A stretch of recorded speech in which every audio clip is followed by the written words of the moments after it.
Génesis, capítulo 3, versos 14 al 16. Vamos a leer esta porción en el nombre del Padre, del Hijo y del Espíritu Santo. Amén. Y Jehová Dios dijo a la serpiente: por cuanto esto hiciste, maldita serás entre todas las bestias y entre todos los animales del campo. Sobre tu pecho andarás y polvo comerás todos los días de tu vida. Y pondré enemistad entre ti y la mujer, y entre tu simiente y la simiente suya. Esta te herirá en la cabeza y tú le herirás en el calcañar. A la mujer dijo: multiplicaré en gran manera los dolores en tus preñeces. Con dolor darás a luz los hijos. Y tu deseo será para tu marido, y él se enseñoreará de ti. Así he titulado esta predicación: maldición en el paraíso. En la predicación anterior empezamos a explorar los devastadores eventos que resultaron de la desobediencia de la primera pareja, donde Adán, nuestro representante federal, fracasó en honrar el pacto establecido en el Edén.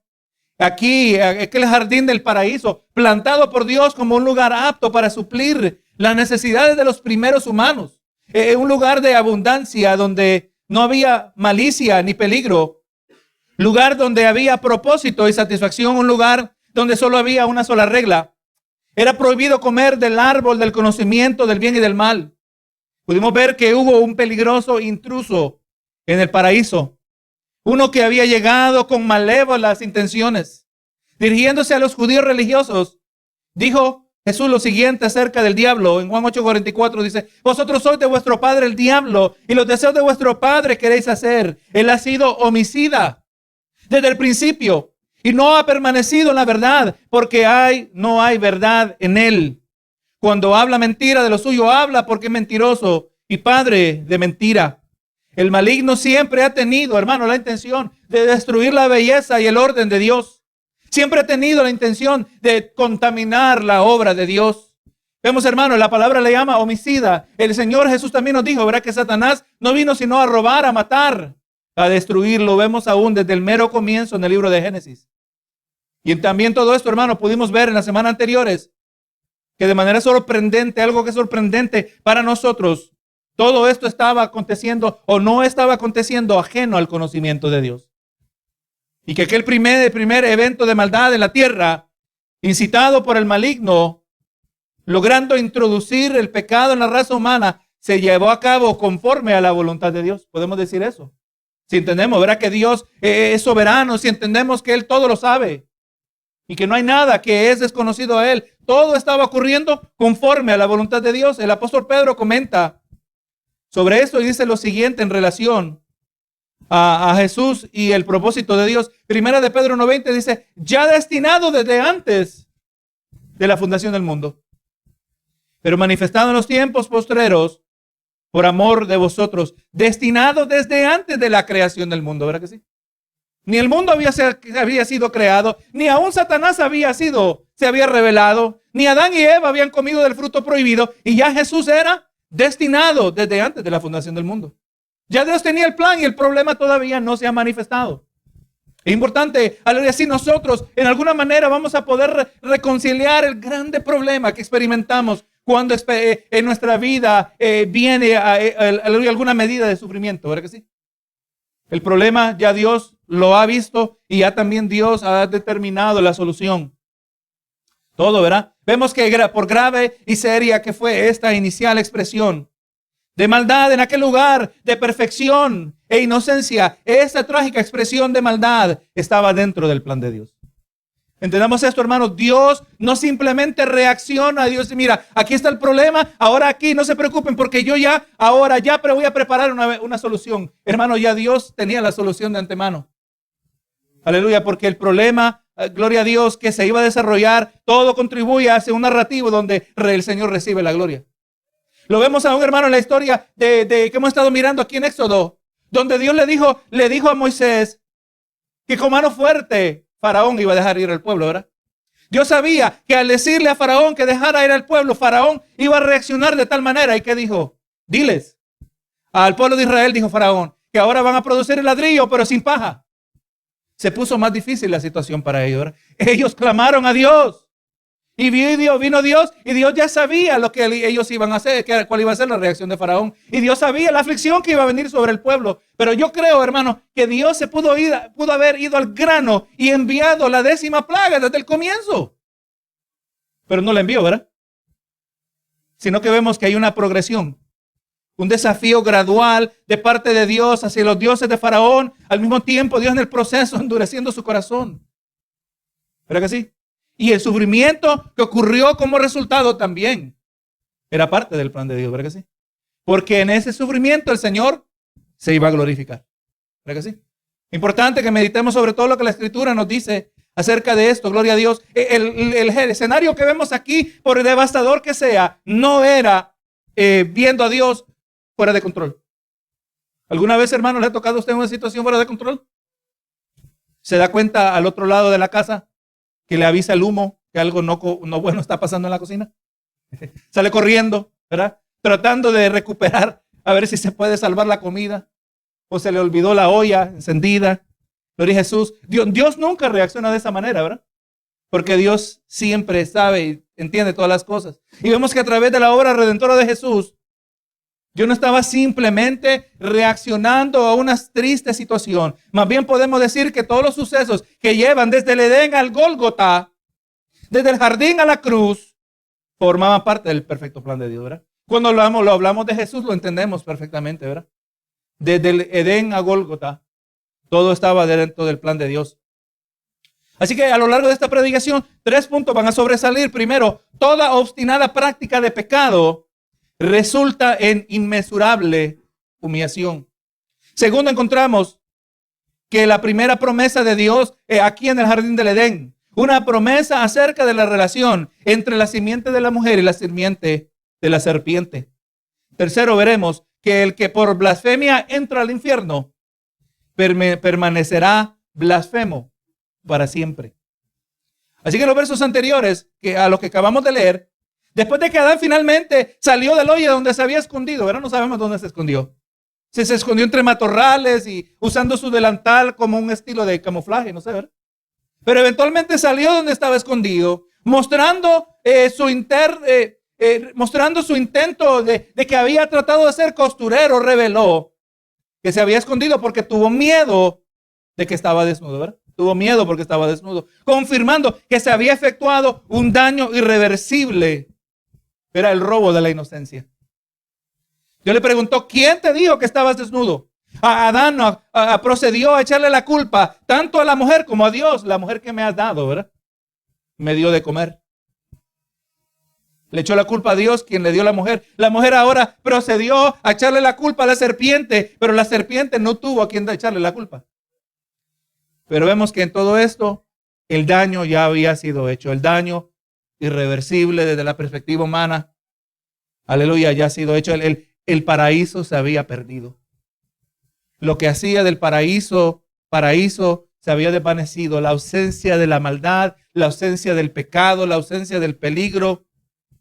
Como vamos a seguir mirando más adelante, la palabra nos deja saber que fue el pecado que introdujo la muerte. La muerte no era una realidad para Adán aún antes de comer el árbol de la vida, como vamos a ver la semana que viene, si el Señor nos permite.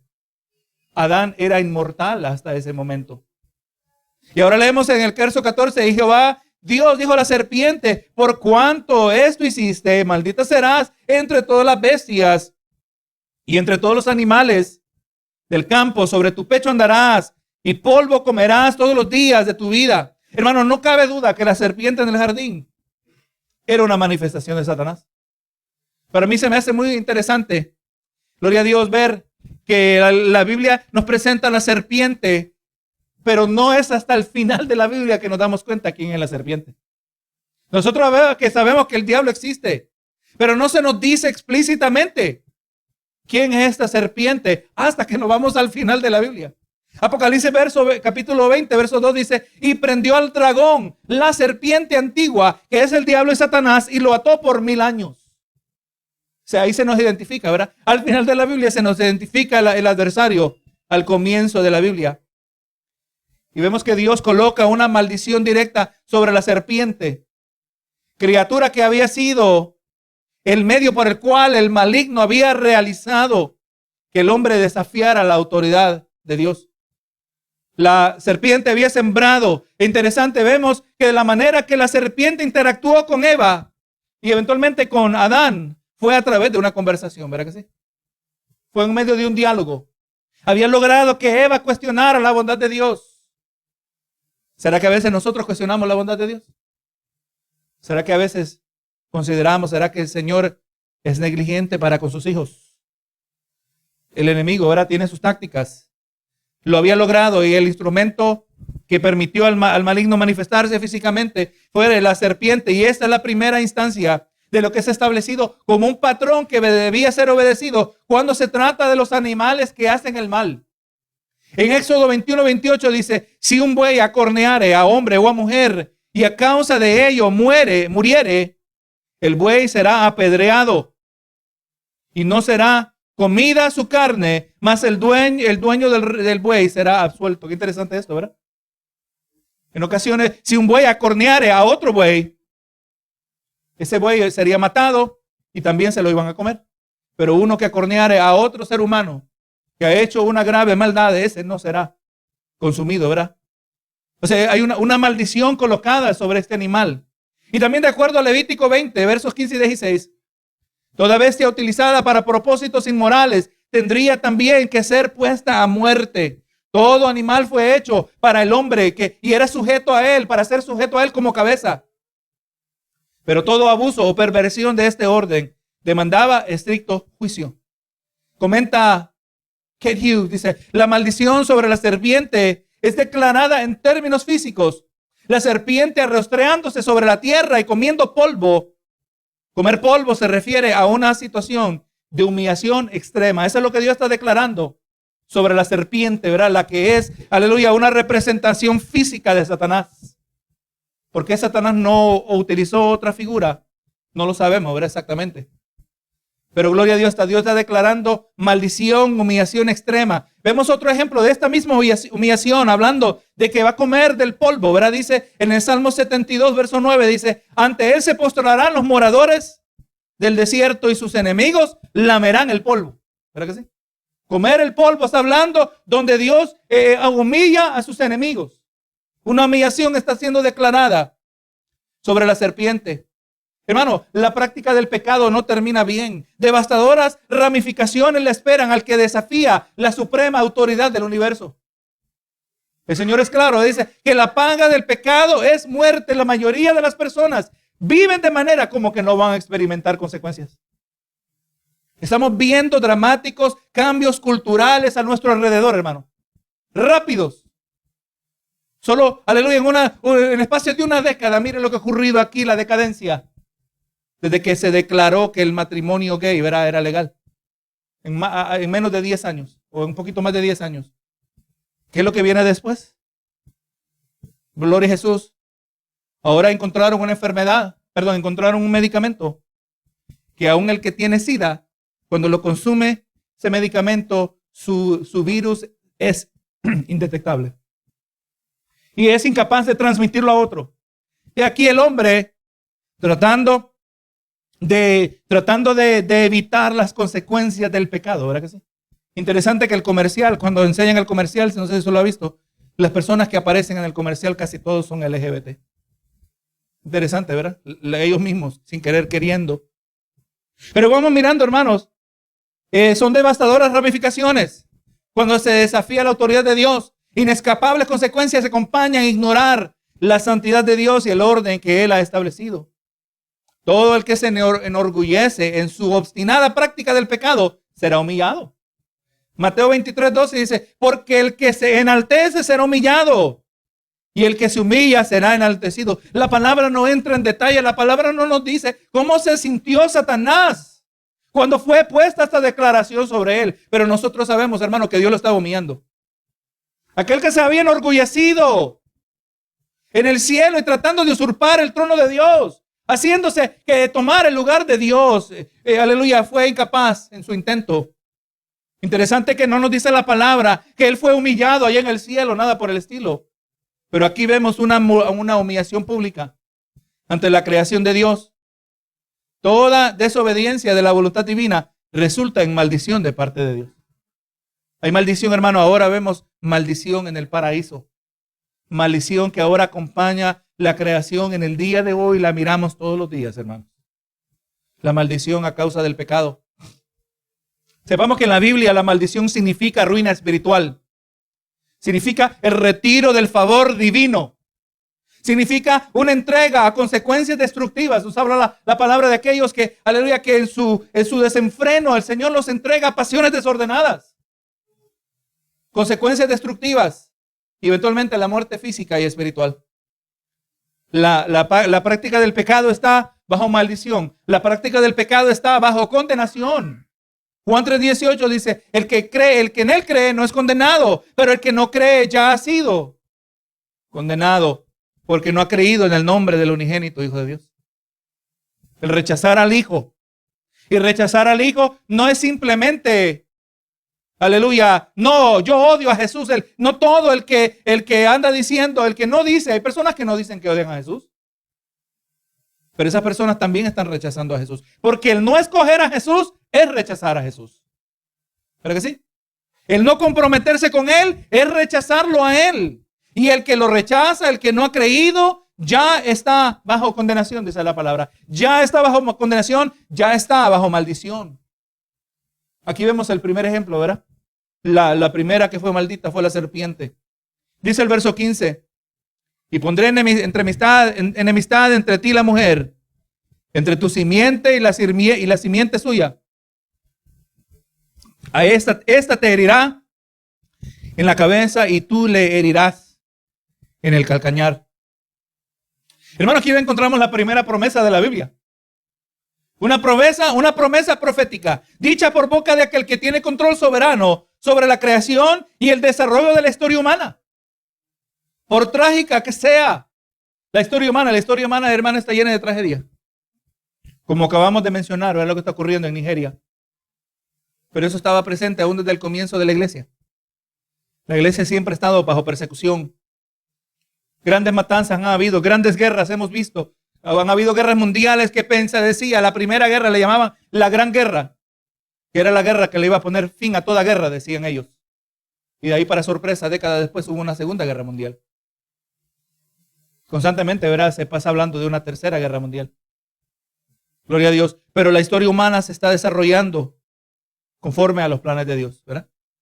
El hombre está cosechando lo que siembra. Ser humano, gloria a Jesús. Pero en medio de todo esto, hermano, Dios está diciendo que la enemistad que habrá entre la simiente de la mujer y la simiente de la serpiente. Y esta herirá a la serpiente en la cabeza, y la serpiente le herirá en el calcañar. Hermano, aquí vemos esta promesa no es nada más ni nada menos que lo que es el llamado el protoevangelium, el primer evangelio. La primera expresión del evangelio, estableciendo aquí que desde este punto en adelante habrá una división entre la simiente de la serpiente y la simiente de la mujer. Miren lo que dice el apóstol Juan cuando habló acerca de la simiente de la serpiente en 1 de Juan 3. Versos 8 dice, el que practica el pecado es del diablo. Porque el diablo peca desde el principio. Para esto apareció el Hijo de Dios, para deshacer las obras del diablo. Todo aquel que ha nacido de Dios no practica el pecado, porque la simiente de Dios permanece en él. Y no puede pecar porque es nacido de Dios. Y en esto se manifiestan los hijos de Dios y los hijos del diablo. Todo aquel que no hace justicia y que no ama a su hermano no es de Dios. Ahí es el conflicto, hermano. La simiente de la serpiente, todo aquel que practica el pecado, todo aquel que no se arrepiente de su pecado, es del diablo. Es la simiente espiritual de la serpiente. Hermano, y nosotros teniendo todo el consejo completo de Dios, hablando de toda la Biblia, entendemos que la simiente de la serpiente no es carnal, como hubiéramos asumido, pero es espiritual. Los que hacen la voluntad del diablo, o la simiente de la serpiente, ¿verdad? No es carnal, sino espiritual. Pero la simiente de la mujer no tampoco se refiere a la raza humana, pero se refiere a uno dentro de la raza humana. Pablo habla referente a la simiente. Gálatas 3:6 dice, ahora bien, a Abraham fueron hechas las promesas y a su simiente. No dice y a las simientes como si hablase de muchos, sino como de uno, y a tu simiente, la cual es Cristo. El apóstol Juan nos deja entender que aquello que se le fue dicho a Abraham, que aquello que se le fue dicho a Eva, y mejor dicho a la serpiente, estaba hablando de Cristo. Gloria a Dios. Recuerde, todos los caminos señalan a Cristo. Aquí también comenta Ken Hughes, dice, aquí en Génesis 3:15 vemos una profecía de la cruz, cuando Satanás heriría al calcañal de Cristo sufriendo en la cruz. Pero Cristo heriría a Satanás en la cruz por medio de su muerte y su gloriosa resurrección. ¿Dónde le iba a pegar? En la cabeza. ¿Salió derrotado Satanás? El más grave golpe que uno puede recibir es en la cabeza. Satanás tenía su estrategia. Vino contra el primer Adán y lo logró. Pensó que iba a poderlo lograr contra el segundo Adán, ¿verdad? Pero fracasó. Se cumplió aquí exactamente, ¿verdad? Jesús en su muerte y gloriosa resurrección. Todo cristiano, aquellos que estamos en Cristo, participamos también de este herir. Donde también participamos de la herida de, aleluya, de que se le ha dado a Satanás. Participamos en dar la herida a Satanás por medio de Cristo. De modo que Pablo escribió en la conclusión de la carta a los Romanos, dice Romanos 16:20. Y el Dios de paz aplastará en breve a Satanás bajo vuestros pies. La gracia de nuestro Señor Jesucristo sea con vosotros. Hermanos, cuando nosotros vivimos nuestras vidas unidas en Cristo, de muchas maneras nosotros seguimos manifestando esa victoria de la cruz. La palabra dice, en Cristo somos más que vencedores. ¿Cuál es el lugar apropiado para el diablo, para cuando se trata de los hijos de Dios? Debajo de nuestros pies. Él sale derrotado. Recuerde, la victoria no luce como muchos piensan que luce. Aleluya, la victoria de Dios no era una victoria convencional, ¿verdad? Él salió vencedor, muerto en la cruz. Nuestra victoria no es una que también luce de manera convencional. Nuestras victorias no siempre lucen como victorias, pero no cambia la realidad que de la misma manera nosotros, aleluya, ahora como hijos de Dios, cumplimos lo que dice que en Romanos, ¿verdad? Satanás aplastado en breve bajo nuestros pies. Que Satanás sale humillado cuando nosotros al Señor glorificamos. Sale avergonzado. La palabra dice, someteos a Dios, resistir al diablo y él huirá de vosotros. Saldrá humillado el enemigo, hermanos. Cada vez que nosotros nos mantenemos fieles. Cada vez que nosotros somos obedientes, está siendo recordado de aquella primera humillación declarada en el jardín del Edén. Y aquí, aunque no es dicho explícitamente, pero nosotros podemos entender que aquí se nos está diciendo en el capítulo 3 de Génesis que vendría un segundo Adán y que este segundo Adán sería exitoso donde el primer Adán fracasó. Romanos 5:14. No obstante, reinó la muerte desde Adán hasta Moisés, aún en los que no pecaron, a la manera de la transgresión de Adán, el cual es figura del que había de venir. El primer Adán era figura del que había de venir. Pero Jesús, aquí vemos en las palabras de Dios, la serpiente fue maldita. Y vamos a anotar aquí un detalle. A la serpiente no se le concede ninguna medida de gracia. No se le otorga ningún perdón. Algunos preguntarán, ¿por qué es que Dios no perdona al diablo? Pero esa pregunta asume un punto muy importante. ¿Quién dijo que el diablo se quiere arrepentir? No está de más decir que el diablo es un ser blasfemo. Bien podemos decir que es el más blasfemo de todos. El diablo no es perdonado, no solo a causa de la magnitud de su pecado, pero a causa de la actitud de su corazón. En Apocalipsis, el apóstol Juan nos dice que lo que el diablo piensa acerca de Dios. Apocalipsis capítulo 13, versos 4 al 6 dice, y adoraron al dragón que le había dado autoridad a la bestia. Aquí está la serpiente, ¿verdad? Dando autoridad a la bestia, el anticristo. Y adoraron a la bestia, diciendo, ¿quién como la bestia? ¿Y quién puede luchar contra ella? Y dice el 5, también se le dio boca, que hablaba grandes cosas y blasfemias. Y se le dio autoridad para actuar 42 meses. Eso es lo que hacen los hijos del diablo. Eso es lo que hace la gente más malo que el diablo va a presentar sobre la faz de la tierra. El mismo anticristo, ¿verdad que sí? ¿Y qué es lo que va a hacer el anticristo? Va a hablar blasfemias. Porque el diablo es un blasfemo. Y un blasfemo, aleluya, no se arrepiente. Dice el verso 6, y abrió su boca en blasfemias contra Dios para blasfemar de su nombre, de su tabernáculo y de los que moran en el cielo. El diablo anda blasfemando aún también de los hijos de Dios, hermanos.